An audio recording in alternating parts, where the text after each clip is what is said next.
Welcome to the Slop Farm. Enjoy the video. You start by confirming sync sources so you delete everywhere at once.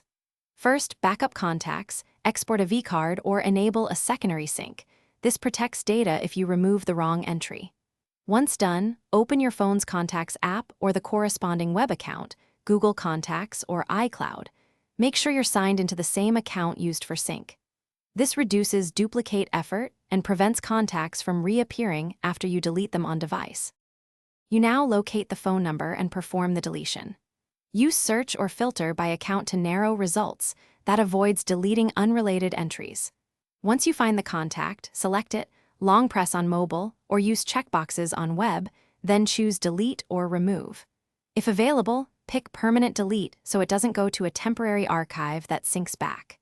Make sure to repeat across each synced account if they remain listed, because deleting in one place doesn't always remove it everywhere.